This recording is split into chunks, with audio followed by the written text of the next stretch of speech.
Cette émission est une production de la télévision régionale des Moulins.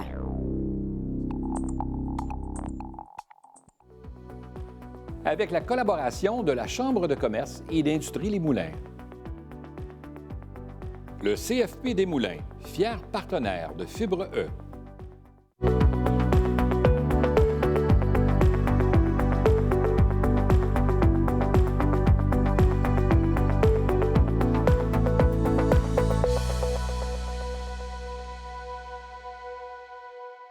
Bienvenue à Fibre E. Issue d'une famille entrepreneuriale passionnée par l'hôtellerie et détenant un bac en sociologie, elle se lance en avril dernier et réalise son rêve d'avoir un café. Ce qu'elle aime dans le fait de posséder un café, c'est qu'elle a une véritable passion, dis-je, pour le café et qu'elle peut la partager avec ses employés. Maintenant propriétaire de la franchise Café Dépôt située à Mascouche, pour elle, la franchise est une excellente façon de débuter dans la gestion tout en ayant un bon soutien. Ceta Cantargian, bienvenue à Fibre E. Je ne voulais pas saboter votre nom de famille, mais je pense que je l'ai eu, Cantargian. Parfait. Voilà.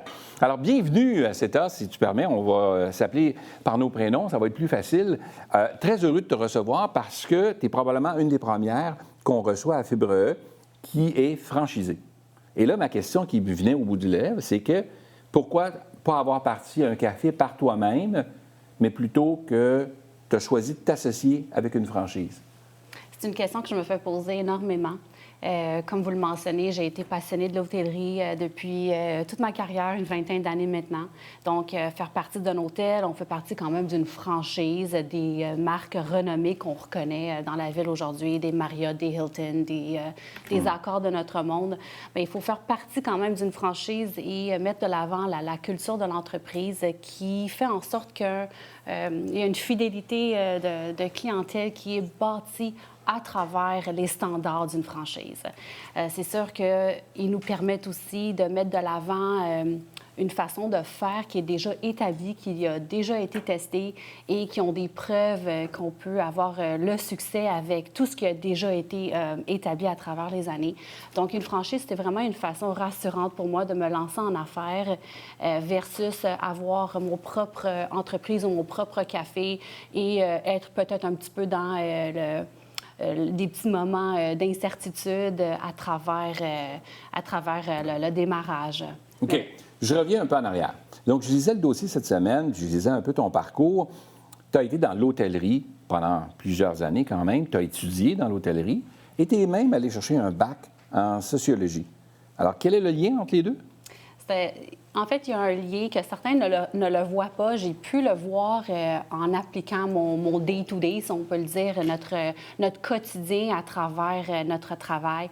Donc, la sociologie nous permet vraiment d'avoir ce petit côté relationnel, personnel avec les gens, surtout dans notre culture aujourd'hui, surtout dans notre société aujourd'hui, c'est un peu différent, c'est un peu même difficile d'aller chercher des petits liens avec l'être humain. On est tellement déconnecté parfois avec tout ce qui est réseaux sociaux, tout ce qui est Internet et vice-versa. Donc, j'ai pu appliquer ce que j'ai appris durant mon bac dans mon quotidien en hôtellerie. L'hôtellerie, c'est quand même un milieu qui est très personnel. Il faut vraiment essayer d'atteindre les gens, de reconnaître les passions, de reconnaître les préférences. Donc, tout ça m'a permis, en fait, d'englober mes apprentissages et faire un lien de cette façon-là. Okay. D'ailleurs, pas juste en hôtellerie, mais peu importe le travail ou le domaine dans lequel on est, il y a quand même un petit peu de sociologie impliquée. Quand tu as décidé d'aller dans l'hôtellerie comme ça, tu n'étais pas propriétaire inévitablement ou tu n'avais pas de franchise en soi, mais tu travaillais dans le domaine de l'hôtellerie et tu as toujours eu l'idée de... Quand c'est venu, ça, cette idée-là du café, tu avais une passion pour le café ou... J'avais quand même une très grande passion pour le café, mais être en hôtellerie, c'est aussi un peu de l'entrepreneurial. Donc, on gère des départements, on gère parfois des situations seules, dépendant aussi des corps de travail. Moi, dans mes débuts, j'ai travaillé souvent les soirs parce que j'étais aux études durant la journée. Donc, le soir, on est vraiment en équipe et on essaie de trouver des solutions seuls parce que souvent, les gestionnaires sont déjà partis à cette heure-là. Donc, c'est vraiment ce côté-là qui est venu chercher mon côté entrepreneurial, mais aussi le café durant l'université, entouré de bons cafés au centre-ville de Montréal, m'a permis de rester réveillée peut-être durant les cours. Ce qui fait que tu as réussi à faire ton bac, c'est le café. Exactement. OK, ça te prenait du café. Exactement. Puis c'est très montréalais aussi, le café. On retrouve quand même beaucoup de petits magasins ou de petits commerces de café à travers la ville. Tu disais que le café, c'est une chose qui te passionnait et le fait d'avoir une franchise aujourd'hui était rassurant parce que tu es accompagné, parce que le nom est connu. Donc, c'est plus rassurant que de partir par toi-même tout seul, où les gens sont peut-être moins attirés vers ton café parce qu'ils ne connaissent pas le nom. Donc, ça a cet avantage-là d'attirer de la clientèle qui ne serait peut-être normalement pas venue dès le départ. Effectivement, mais en fait, c'est aussi important de choisir une franchise, non seulement avec lequel on peut créer des liens, où on a déjà des liens établis, mais une franchise qui est quand même connue, une franchise qui est locale, une franchise qui a débuté en fait à Laval. Donc ça, c'était vraiment tous des points qui venaient me rechercher, mis à part le bon café, les bons produits qu'on met de l'avant pour notre clientèle. Mais effectivement, avoir une franchise avec les standards, avec des normes préétablies, m'ont permis vraiment de prendre ce modèle de travail-là et de le gérer, sachant que il va être quand même bien. Pour ton commerce à toi, tu veux dire bien géré, bien orienté, bien structuré, bien... Parce que quand tu as une franchise comme ça, puis tu es en affaires, tu te retrouves avec des employés. Donc, tu as des ressources humaines, tu as des gens à gérer, tu as des gens qui t'emmènent des problématiques que tu n'as pas normalement quand tu es seul. Et pour faire rouler l'entreprise, tu as besoin de ces gens-là. Comment tu le vis, ça? Comment ça a été, ça, cet apprentissage-là, d'avoir des gens à ta charge et tout ça, puis de... Est-ce que tu avais appris ça déjà au départ? Ou... En fait, ce n'était pas complètement inhabituel pour moi de gérer des équipes en tant que membre de la direction dans 2 hôtels durant ma carrière. J'ai quand même géré des équipes. La différence, c'est peut-être plus le créneau d'âge ou le type d'employé qu'on aurait. Donc, en hôtellerie, c'est vraiment des carrières, tandis que dans un café, c'est des étudiants. Donc, les défis, en fait, sont différents. Oui, les gens on a sont des de défis. passage. Sont de passage. C'est pour ça que c'est important d'établir une belle culture pour les garder, parce qu'en fait, la clientèle recherche quand même une équipe stable, une équipe qui va pouvoir les reconnaître quand ils vont venir nous voir au café. Donc, peu importe s'ils sont à l'école ou ils sont là à temps partiel, il faut quand même créer une entreprise ou une culture d'entreprise qui est rassurante, qui est motivante aussi. Donc, c'est vraiment ce que j'essaie de mettre de l'avant. C'est un petit peu plus de travail, c'est ce défi-là, en fait, d'essayer de mettre de l'avant notre passion à travers nous-mêmes pour que ça soit vraiment ressenti à travers des employés aussi. OK. Donc, depuis peu, tu as une franchise déjà depuis quelques mois. Si tu avais donné un conseil à quelqu'un qui voudrait se lancer en entreprise et qui t'écoute et qui dit « Ah, c'est peut-être pas fou, ça, j'y avais pas pensé, mais la franchise est peut-être une première porte d'entrée pour moi pour toucher à l'entrepreneuriat. » Qu'est-ce que tu leur donnerais comme conseil? Moi, l'idée de se lancer en affaires et encore plus en franchise, ça a pris quand même quelques années. C'est pas du jour au lendemain. Ça prend un énorme investissement, soit personnel, soit monétaire. Donc, c'est vraiment de se prendre d'avance, de faire des études de marché, de parler aux gens, de faire connaissance aussi peut-être à des entrepreneurs dans le milieu du café pour apprendre un peu comment se déroule le quotidien. C'est facile de se lancer peut-être en affaires, mais le plus important, c'est d'être impliqué dans le quotidien et ne pas juste être propriétaire.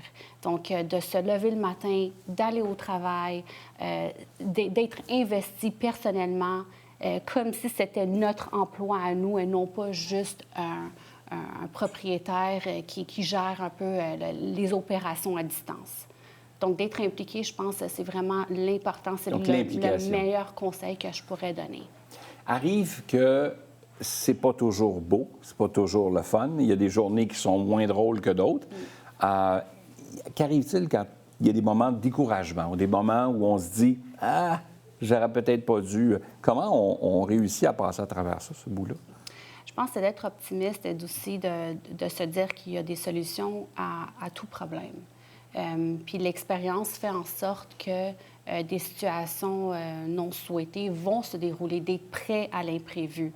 D'ailleurs, on en a eu des imprévus durant les dernières semaines et ça nous a malheureusement marqués. Mais l'important, c'est vraiment d'essayer de trouver des solutions. On a une équipe, j'ai une gérante formidable, j'ai aussi un soutien familial à la maison qui m'aide énormément. C'est vraiment d'essayer de se mettre en équipe et de discuter des défis pour trouver ensemble des solutions. Parce que parfois, des fois, tout seul, c'est un peu pas évident de voir l'aspect global de la solution, mais d'impliquer peut-être des gens de confiance et de trouver des solutions, je pense que ça serait la meilleure façon de pouvoir passer à travers les moments difficiles. Alors, ce que je retiens, c'est d'être vraiment bien accompagné dans ton entourage personnel où les gens, au niveau personnel, t'encouragent à poursuivre ton projet, là. D'avoir des gens autour de nous. Parce que ça arrive des fois que tu en parles à tes gens, puis tu en parles à tes parents, ou tu en parles à ton frère, ta sœur, et tu dis, ben je veux me lancer un café. Ben voyons donc.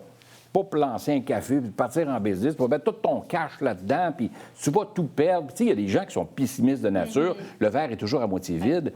C'est pas très encourageant, là. On n'a pas tous cet entourage-là qui est motivant, là, qui est positif à ton égard. Tu sembles l'avoir de ton côté, mais c'est pas tout le monde. Qu'est-ce qu'on fait dans ce temps-là? Est-ce qu'on poursuit son rêve quand même, ou on écoute les mamans, les papas, les frères, les sœurs qui nous découragent? Là? Bien, je peux parler de mon expérience. Être maman de 2 enfants, mariée depuis très, très longtemps. C'est sûr qu'il y a quand même beaucoup de choses à considérer. Mettre de côté une carrière qui a été, entre elles, une passion en soi. Donc, c'est certain qu'il faut en discuter. Comme je vous l'ai dit plus tôt, c'est pas un rêve qui s'est réalisé du jour au lendemain. C'est un rêve... Réfléchi. Qui est réfléchi, qui a été prise, une décision qui a été prise en famille, en équipe. Donc, toute seule, est-ce que j'aurais pu le faire? Je ne le sais pas. Mais d'être bien entourée, je pense que c'était vraiment la clé de se dire, OK, on s'y met. Puis si jamais ça ne fonctionne pas, qu'est-ce qu'on fait? Parce qu'il y a aussi cet aspect-là qu'il faut considérer. Si jamais, bien, c'est pas ce qu'on aurait souhaité ou que finalement les résultats ne sont pas au rendez-vous, qu'est-ce qu'on fait? Il y a quand même une famille, il y a quand même tout un investissement derrière tout ça. Si tu avais à le refaire, tu referais les mêmes choses? Je me lancerais à 100 avec les gens qui m'entourent aujourd'hui. Oui, absolument. C'était un plaisir de t'accueillir à Fibre. Merci beaucoup d'avoir accepté notre invitation. C'est fort passionnant, puis on te souhaite que la meilleure des chances pour la suite des choses. Merci.